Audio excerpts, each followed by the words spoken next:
isakin Jacob phát thề anh bu na hi che phát thề bu na hi ho zo si chan ta jeven hi che in sim la du he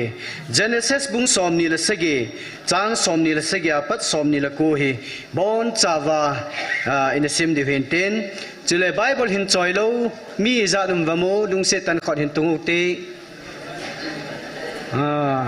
Bible choi lo mi phasa me na he jong le tu ne adingen pathin min ki ngai da mo ve pathen jong ngai da mo vin ten jini khwa ki pana Bible ki chai su ke de na he jong le tu ne na choi lo wang vin an na pan na tho tho de he pijinam tile an choi si sin ka hin sim dingo na hon na ngai dingo kan sim nau chang chu hoi la ya chu amen bol the ham na nang hon confirm nan bol ji ji du he kyon kan sa bung som ni la segi chang som ni la segi apa na chuna som ni la ko chan Genesis itina phat thei bu na na ki heu ha phat thei chan ne ki lo du he Genesis bung som ni la segi chang som ni segi chu Bible choi si sin isim dingo a choi lo si sin amen amen hi han tia in ki thu pi du he che chu phat thei I chan naw he chon pathen za nan I bon chan ana dingo hiten he chi ana simu hite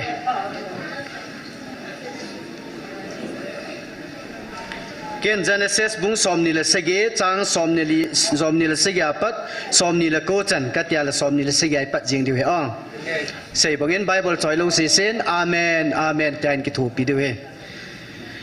simpan tawte Genesis bung som ni la sege chang som ni la sege apat som ni la ko chan chang som ni la sege Jacob min zong ama chu anai lu nin a chop tai chuina ki von na ho gim nam chu ana alelen phat the abuin a seje vetan kachapa gim nam hi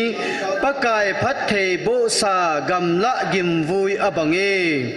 pathenin vana konin dai tui na pe jing han leisena leichang phalai lai chan sa jing han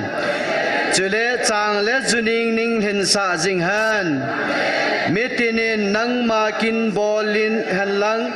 nam tin vai pi ne henga kun che han na so pite chunga athu nei penin pangin lang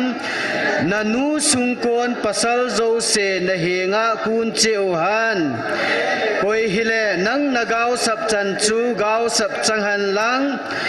nang ma phat thei na bo chan chu phat thei bo chang han ati